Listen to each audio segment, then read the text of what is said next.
नमस्ते। तो चलिए आज के इस विश्लेषण में शुरू करते हैं आर्टिफिशियल इंटेलिजेंस की इस जटिल दुनिया का एक डीप डाइव। एआई के बारे में आजकल इतना शोर शराबा है ना, इतनी भारी भरकम बातें होती हैं कि असल फाउंडेशन तो कहीं पीछे ही छूट जाती है। तो आज हमारा मकसद बिल्कुल क्लियर है। हम इन टेक्निकल जार्गन्स को उनके असली कॉन्टेक्स्ट में डिकोड करेंगे, बिल्कुल सिंपल और सीधी भाषा में। लेकिन सबसे बड़ा सवाल, क्या मशीनें सच में सोच सकती हैं? सोचिए, 1950s के दशक में जब महान मैथमेटिशियन एलन ट्यूरिंग ने यही सवाल पूछा था, तो ज्यादातर लोगों ने इस विचार का मजाक उड़ाया था। उन्हें लगा था ये तो बिल्कुल ही नामुमकिन है। लेकिन आज हम इस मजाक को हकीकत बनते हुए देख रहे हैं।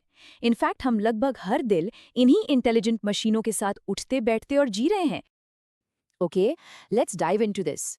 हमारा रोड मैप बिल्कुल सेट है। हम एआई को एक मैट्रियोशका डॉल की तरह एक के अंदर एक परत खोलकर समझेंगे। शुरुआत करेंगे द आर्टिफिशियल इंटेलिजेंस अम्ब्रेला से, फिर how machines actually learn, the generative AI era, inside modern LLMs, the quest for AGI, और आखिर में बात करेंगे फ्यूचर ट्रस्ट एंड सेफ्टी पर। खंड 1, द आर्टिफिशियल इंटेलिजेंस अम्ब्रेला। अक्सर न्यूज़ में एआई, मशीन लर्निंग और डीप लर्निंग जैसे शब्दों का इस्तेमाल एक ही तरह से कर लिया जाता है, जबकि असल में ये बिल्कुल अलग-अलग तकनीकें हैं। अब देखिए, जो नॉर्मल सॉफ्टवेयर होता है ना, वो सिर्फ उन्हीं नियमों पर चलता है जो इंसानों ने हाथ से कोड किए होते हैं। यानी एकदम एग्जैक्ट सटीक इंस्ट्रक्शंस। अगर ऐसा है तो वैसा करो।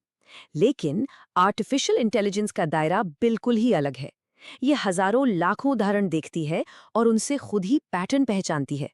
और सच बताएं तो यही वो चमत्कारी बदलाव है, एक रियल गेम चेंजर, जिसने टेक्नोलॉजी के साथ हम इंसानों के रिश्ते को पूरी तरह से बदल कर रख दिया है। तो आखिर ये आर्टिफिशियल इंटेलिजेंस है क्या भला? सरल शब्दों में कहें तो ये एक बहुत बड़ा अम्ब्रेला है, एक छता। ये कंप्यूटर साइंस का एक व्यापक लक्ष्य है जिसका सिर्फ एक मकसद है, मशीनों को इंसानों की तरह समझदार और स्मार्ट बनाना। हम रोज खबरों में जो भी भारी भरकम टेक्निकल बज़वर्ड सुनते हैं ना, वो सब इसी एक बड़े अम्ब्रेला के नीचे आते हैं। अब इस अम्ब्रेला के अंदर की पहली परत को खोलते हैं, जो है मशीन लर्निंग। इसे समझने के लिए एक पेट डॉग की ट्रेनिंग के बारे में सोचिए। जैसे सही बर्ताव करने पर एक कुत्ते को ट्रीट मिलती है, बिल्कुल वैसे ही यहाँ एल्गोरिथम को ढेर सारा डेटा फीड किया जाता है पैटर्न सीखने के लिए।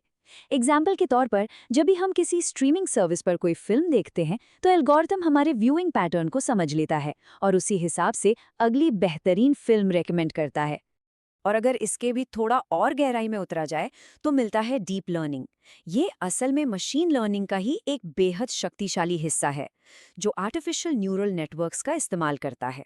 सोचा जाए तो ये बिल्कुल इंसानी दिमाग की तरह डेटा को अलग-अलग लेयर्स में प्रोसेस करता है। यही वजह है कि आजकल हम जो सेल्फ ड्राइविंग कार्स या फेशियल रिकग्निशन जैसी तकनीकें देख रहे हैं, वो अचानक इतनी सटीक और असरदार हो गई हैं, क्योंकि फंडामेंटली ये इंसानी समझ की नकल करने की पूरी कोशिश कर रही हैं। खंड 2, हाउ मशीन्स एक्चुअली लर्न। यहाँ हम इन साईफाई फिल्मों वाली फैंटेसीज को थोड़ी देर के लिए किनारे रख देते हैं और सीधा उस सटीक मैथ पर फोकस करते हैं जो इन मशीनों को असल में चला रहा है। एक बहुत ही दिलचस्प और सच कहूं तो थोड़ी चौंका देने वाली सच्चाई ये है कि एआई असल में भाषा को बिल्कुल समझता ही नहीं है। होता क्या है कि जब भी कोई टेक्स्ट प्रॉम्प्ट दिया जाता है, तो एआई उसे तुरंत नंबर्स में बदल देता है। फिर इन नंबर्स को ग्राफ के एक्स एक्सिस पर प्लॉट किया जाता है और एक बेहद जटिल इक्वेशन के जरिए अगले सबसे प्रोबेबल वर्ड यानी वाई एक्सिस के आंकड़े का अनुमान लगाया जाता है। तो दिमाग नहीं, ये सिर्फ और सिर्फ स्टैटिस्टिक्स और प्रोबेबिलिटी का एक बड़ा खेल है। Let's move to and see how this builds. एक एआई ना मैथमेटिकल तरीके से बिल्कुल स्टेप बाय स्टेप आगे बढ़ता है। पहले स्टेप में होता है फॉरवर्ड प्रोपगेशन, जहां इनपुट्स को उनके वेट से मल्टीप्लाई किया जाता है। फिर आता है दूसरा स्टेप, जहां लॉस फंक्शन के जरिए ये सिस्टम अपनी ही गलतियों को नापता है कि वो कहाँ गलत था। और फिर तीसरे स्टेप में बैक प्रोपगेशन का इस्तेमाल करके ये अपने इंटरनल वेट्स को वापस से एडजस्ट करता है, ताकि अगली बार ये और भी ज्यादा स्मार्ट और बेहतर नतीजा दे सके।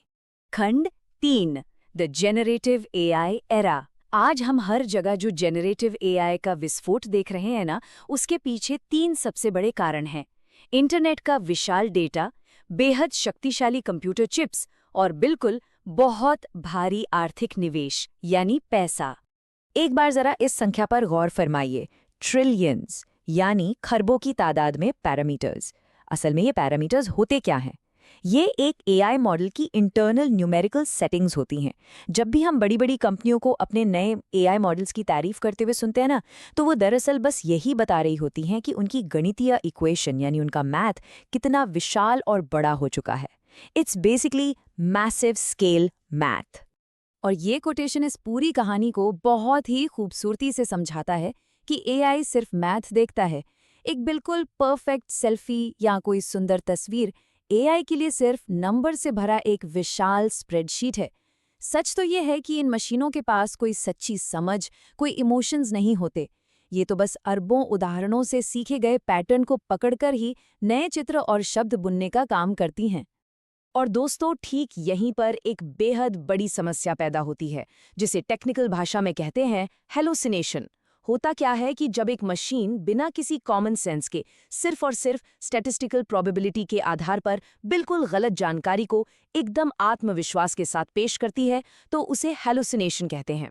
ये तो बिल्कुल उस जिद्दी शख्स की तरह हो गया जो हकीकत ना जानते हुए भी बहस करता रहता है और अपनी गलती मानने को तैयार ही नहीं होता। खंड 4, इनसाइड मॉडर्न एलएलएम्स। आइए अब सीधा इन लार्ज लैंग्वेज मॉडल्स के अंदर चलते हैं, जो आजकल के सबसे एडवांस्ड और रोजमर्रा की जिंदगी में इस्तेमाल होने वाले उपयोगी टूल्स बन चुके हैं। और ये ब्रिलियंटली इलस्ट्रेट करता है आज के कॉर्पोरेट एआई लैंडस्केप को। ध्यान दीजिएगा, एक तरफ ओपन एआई का जीपीटी और गूगल का जेमिनाई है, वहीं दूसरी तरफ एंथ्रोपिक का क्लॉड और मेटा का लामा खड़ा है। इन सब के बीच एक बहुत ही बड़ा और बुनियादी फर्क है। कुछ मॉडल्स बिल्कुल प्रोप्राइटरी हैं, यानी कंपनियों का उन पर पूरा कंट्रोल और अधिकार है, जबकि लामा जैसे मॉडल्स कंप्लीटली ओपन सोर्स हैं, जिसका मतलब है कि दुनिया भर के डेवलपर्स के पास उन्हें अपने हिसाब से इस्तेमाल करने की पूरी आज़ादी है। अगर कैपेबिलिटीज की बात की जाए तो इन नए मॉडल्स की क्षमता सच में हैरानी अंगेज है। नए सिस्टम्स कोडिंग करने में, 3D सिमुलेशंस में और बेहद कॉम्प्लेक्स प्रॉब्लम्स को सॉल्व करने में एकदम लाजवाब हैं। और इनकी मेमोरी यानी कॉन्टेक्स्ट विंडो देखिए, वो तो लाखों टोकन्स तक चली गई है। लेकिन एक छोटी सी प्रॉब्लम है, कई बार बेसिक राइटिंग या किसी ईमेल का जो असली इंटेंट होता है ना, उसे बचाए रखने में ये थोड़ा स्ट्रगल करते हैं। इसलिए अब वो पुराना ऑलराउंडर वाला अप्रोच धीरे धीरे पीछे छूट रहा है और उसकी जगह स्पेशलाइज्ड सिस्टम्स ले रहे हैं। अब एक बात तो तय है कि हर बार शुरुआत से एक नया ट्रिलियन पैरामीटर मॉडल बनाना लिटरली नामुमकिन जैसा है और बहुत महंगा भी। और यही एंट्री होती है RAG की, यानी रिट्रीवल ऑगमेंटेड जनरेशन और फाइन ट्यूनिंग की। इस प्रोसेस में होता ये है कि एआई को एक अपना अलग कस्टम डेटाबेस पकड़ा दिया जाता है, ताकि वो अपनी पुरानी ट्रेनिंग के बाहर निकलकर नए और बिल्कुल सटीक फैक्ट्स को रिट्रीव कर सके। आज किसी भी बिजनेस के लिए बिना नया मॉडल बनाए अपने कस्टम डेटा पर एआई को ट्रेन करने का ये सबसे प्रैक्टिकल और बेहतरीन तरीका बन चुका है। खंड 5, द क्वेस्ट फॉर AGI। चलिए अब इन चैटबॉट्स के दायरे से थोड़ा बाहर निकलते हैं और एक वाइडर लेंस से पूरी कंप्यूटर साइंस की उस अंतिम अल्टीमेट लक्ष्य को देखते हैं। यहाँ सबसे पहले नैरो एआई और AGI के बीच का फर्क समझना बेहद जरूरी है। देखिए, आज हम जो भी तकनीक इस्तेमाल कर रहे हैं ना, वो सिर्फ नैरो एआई है।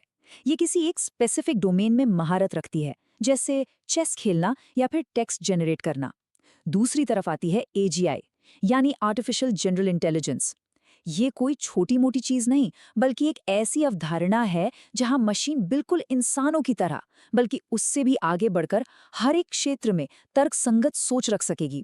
AGI शायद दुनिया की बड़ी से बड़ी समस्याओं को सुलझाने के ऐसे नए और अभिनव तरीके खोज निकालेगी जो इंसानी दिमाग ने कभी सोचे ही ना हो। खंड 6, फ्यूचर ट्रस्ट एंड सेफ्टी। लेकिन एक मिनट रुककर सोचिए, इतनी तेजी से आगे बढ़ती इस रेवोल्यूशनरी टेक्निक का हमारे समाज पर आखिर क्या असर होगा? आइए इसके आने वाले असरात, जोखिम और हमारी जिम्मेदारियों का बिल्कुल तटस्थ यानी न्यूट्रल होकर विश्लेषण करते हैं। सबसे पहले अगर फायदों पर नजर डालें तो भविष्य की संभावनाएं बिल्कुल मैजिकल लगती हैं। आज एआई की मदद से सुपर एडवांस्ड माइक्रोचिप्स के लिए नए मटेरियल्स डेवलप किए जा रहे हैं। कहीं एक्सट्रीम वेदर आने वाला हो तो उसकी सटीक भविष्यवाणी पहले ही हो जाती है।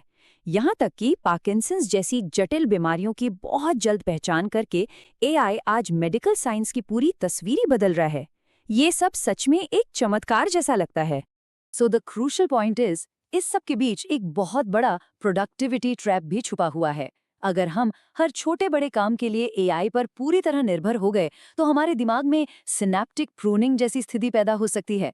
इसका सीधा सा मतलब ये है कि हमारा इंसानी दिमाग अपनी खुद की पैटर्न पहचानने और डीप कॉग्निटिव थिंकिंग की क्षमता खोने लग सकता है। असल अहमियत किसी मशीन पर अंधा भरोसा करके अपना दिमाग बंद करने में नहीं है, बल्कि उसके दिए गए आउटपुट्स को परखने, उन्हें चैलेंज करने और इवैल्यूएट करने में है। और बस यही हम इस पूरे विश्लेषण के सबसे अहम और संगीन सवाल पर आकर खड़े होते हैं। अगर मानवता ने आने वाले समय में सच में आर्टिफिशियल जनरल इंटेलिजेंस यानी एजीआई हासिल कर ली, तो क्या हम उस सुपर इंटेलिजेंट मशीन के लक्ष्यों को अपने लक्ष्यों के साथ प्रॉपर्ली अलाइन कर पाएंगे, या फिर वो हमारे कंट्रोल से बाहर निकलकर बेहद खतरनाक साबित होगी? देखिए, एक ऐसा सिस्टम बनाना जो अपने बनाने वालों से भी ज्यादा समझदार हो, ये अपने आप में एक बहुत बहुत बड़ी और गहरी जिम्मेदारी है। इस विचार पर जरा ठहरकर गौर कीजिए। आज की इस विश्लेषण में हमारे साथ इस अनोखे सफर पर निकलने के लिए शुक्रिया। हम आगे भी ऐसी ही दिलचस्प और जरूरी चर्चा आप सबके लिए लाते रहेंगे।